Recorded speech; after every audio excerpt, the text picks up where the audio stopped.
Hello and welcome to our fourth tutorial, technically fifth in the series, on how to create a retro game inside of Unity. In this tutorial, we are going to take a look at how we can create a player movement script inside of C# instead of JavaScript. Now, I'm going to list a couple key markers in the video. Now, to be clear, it is much better if you watch the entire video, but I do understand that sometimes you only really need to know one very specific part, or maybe you forgot something that was very specific in the video. I'm going to list out the markers for you on the key points in this video. At the 4-minute and 5-second mark is where we start going over a variable and what a variable is and how we do it inside of C#. At the 10-minute and 30-second mark is where we actually start going over how to code the functionality for our player using C#.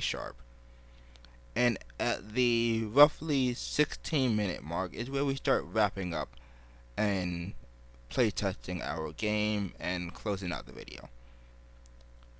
Without further ado, let's get started.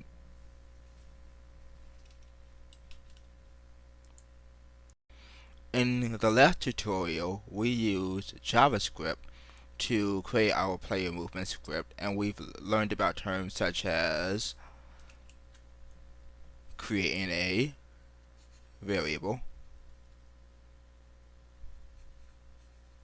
We learned about if statement,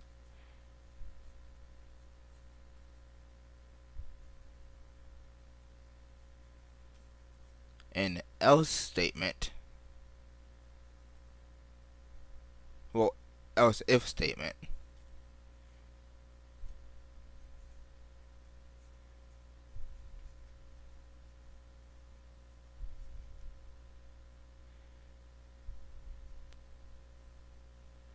and an else statement.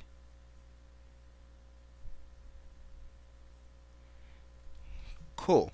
So we learned about all three of those things, and we also learned more about what JavaScript and C# actually is. And what it is a programming language which we use to code our game out. Now, in this tutorial, instead of using JavaScript to make our play movement, we're going to use C#, and I'm going to show you guys how similar JavaScript and C# is. Well, I'm also going to show you guys why a lot of developers use C# more than JavaScript. So let's jump back into Unity. Now, the main reason developers use C# more than JavaScript is because JavaScript is sort of a simpler way of doing coding inside of Unity. But it's a really simple way, but it also kind of lacks in the way that you don't get access to as many variables, and we don't have as much control over different components, the different scripts, as we would have inside of C#. So I'm gonna show you guys what I mean by that. C# kind of does things a little bit in a longer way, but it's done that way so that you have access to more variables and you can control everything a lot easier. So I'm gonna go into the scripts folder, and I'm gonna start out by making I'm gonna create C#. I'm gonna name it C movement. You can really name it whatever you want. The main purpose is that you need to know is you need to go to create and go to C# script. Now I'm going to double click, and what should open up is mono developed. And I have to wait. There we go. Mono developed is open. Now on a PC, you also have an option of using Microsoft Visual Studio, and that's actually a great like API as well to use, and I somewhat prefer it on a PC, but I'm using mono developed just in case some people are doing this on a Mac as well. It's the same way you code it. It's just different platforms, different computer type. Alright, so here's our C# menu. Now, unlike JavaScript, in JavaScript you have this pragma strict, and C Sharp you have using system collection, using blah blah blah blah blah. What all this stuff is it's basically pulling in the different class bundles that you'll be using for this project. So, for example, something like a key code would be bundled in. Where is this bundled in? I forget where it's bundled in, but it's bundled in, I believe, Unity Engine. So whenever you type in the data type key code, it's pulling something from the Unity Engine or system collection, one of those two. But basically, it's just telling Unity what system collections you want to use or what packages you want to use when you're coding. And it links to the specific packages where it has different data types like key code, integer, float, so on and so forth. So, to start off this, what we're going to do is we are going to make a variable first. Now, to make a variable in C Sharp, it's pretty similar to the way you would make it inside of JavaScript, but with one small caveat. In JavaScript, you would type in out var. Oh, don't want that. You type out var, and then you would type out the name of the variable, so move up. You would assign that to be a key code and close that statement. The way it's done in JavaScript is pretty similar. It's just the order is different. For starters, you actually don't have to type in var to declare your variable. But what you do have to do is you have to declare if you want it to be a public variable or a private variable. And a public variable is just a variable that you can see inside of the Unity editor, like we have for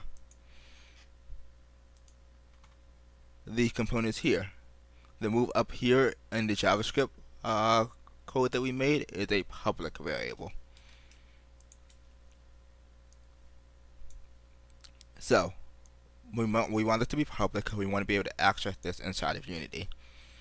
The next thing you do is you actually define what data type you're using. So, in this will be using the data type key code, which is pulled from Unity Engine.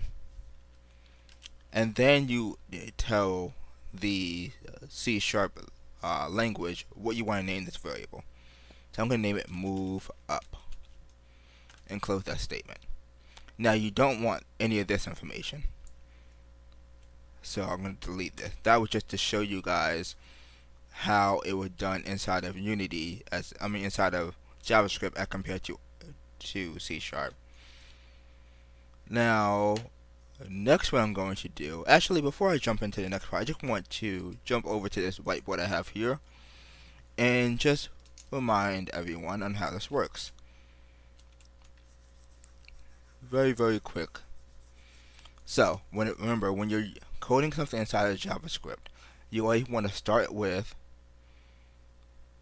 the visibility, if it will be a public or private. Next, you want to go to, you set your data type,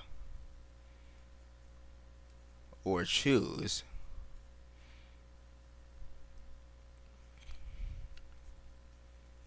data type, and then you name your variable. Three things you have to remember. I misspelled variable, so let me just spell that properly. There we go. And then close your statement. But those are the three things you have to remember when you're making a variable inside of C Sharp. So, gonna go back to Unity. No, go back to MonoDevelop. So, I made one variable for move up, and I'm just gonna actually make all my other variables pretty quickly. And I want to show you guys one really cool thing I like about C# compared to JavaScript. It actually it actually filling information for you. So if it sees that a variable has been declared on a different line, you can actually call that variable by just typing in the name of it, and the variable will be displayed here. It actually makes things inside of C# a lot easier to pull. Another reason why C# is used is because it's actually really easy to pull in data from other scripts. That actually becomes really useful in later lessons when you're trying to call something such as like a player health and get the player health whenever you touch a damage-inducing object. You want to subtract 10 from a player health. That's when calling another script will be very useful. So, to continue, we're going to just make our code from there. The main difference between what we did last time and what we're doing this time is just the way you declare a variable. There's one other small caveat that you guys do need to know. Now, another thing that you have to do when you're inside of when you're inside C# is you also have to declare your rigid body. So I'm going to type in private, and I want to get a rigid body 2D, and I'll name this RB for rigid body. Now, the reason you're actually pulling the rigid body component is because C# likes to condense code so it's easier for it to read each line. So we actually store different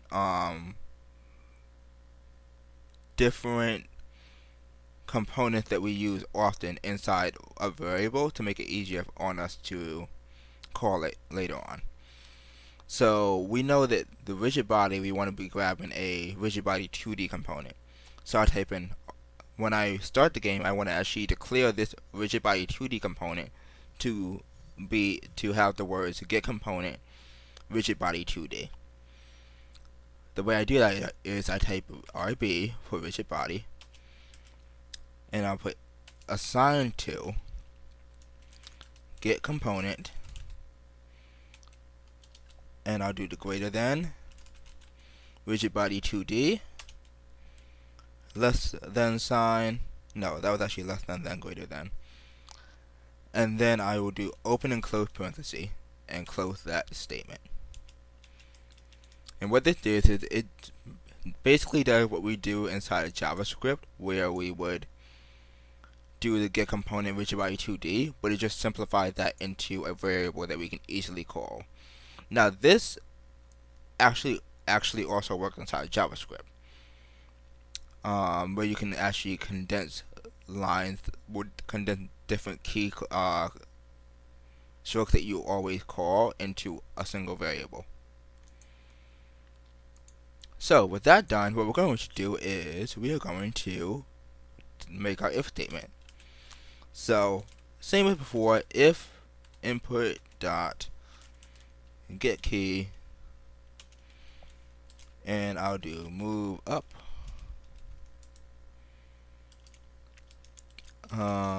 If I select that input, I will do RB dot velocity, and instead of doing dot velocity y, actually I'll show you what dot velocity y does, and then I'll show you what the correct way to do it. So I'll do RB, so you get in the rigid body velocity y, that will be equal to 5, and I close that statement. Now I'm going to save this. I'm going to go into Unity, and I am going to apply this script to, let me get rid of this one.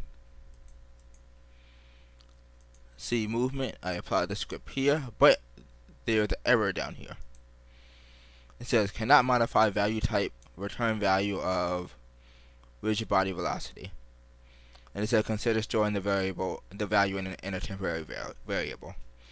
Now, what that means is it's not that the rigid body dot velocity doesn't work. That's not what it's saying right there. what it's saying is that we actually need to, instead of do a single value, actually instead of declaring x or y, what we need to do is we need to actually create in a way a vector value for x and y. So I'm going to create a new vector2, and I'm going to put the first value, which will be x, set to 0, and the second value, which will be y, set to 5. And it basically pulling this vector, because in C# it knows that the velocity can for a 2D object can have only 2 vectors. So you're getting the x and the y. You're telling what value you want for x and y. For x we don't want it to move, but for y we want it to go up by 5. So after that statement done, we're going to close that. And now when we go back into Unity, it will say that it's cleared, but it's saying something here with this. Oh, that's something that I'm not going to pay attention to. I don't think it's going to interfere. Nope, did not interfere. Alright. That was just a weird error I had. So I'm going to assign move up to W, and when I press the move up key, it moves up. So that's basically the only real differences from C# to JavaScript in terms of making a player character move. So I'm just going to finish this up by, I'm going to copy this, and I'm going to go down here, and I'm going to make my else if statement. Same as we did before, it's basically the same information. It's just that the y value is put to negative instead of positive. And then my else statement will basically be you don't want to move it at all. I'll save that and go back here, press play, and our player movement is done. The only reason it didn't move down when I clicked the down button is because I didn't assign a key for it. So let me assign a key of this. Not the one I really want, but I also don't feel like going all the way down to look for it. I'm going to use W and D. It's actually pretty comfortable to use. Cool, and that's basically how you would do a player movement inside of C# as compared to JavaScript. The same thing, just a couple different changes in the rules in which C# works as compared to JavaScript, but minor changes. So with that, that will be all for this video. I hope you enjoyed it. Just a reminder, the only thing that's different when you're creating a variable is you first have to declare if you want it to be a public or a private variable.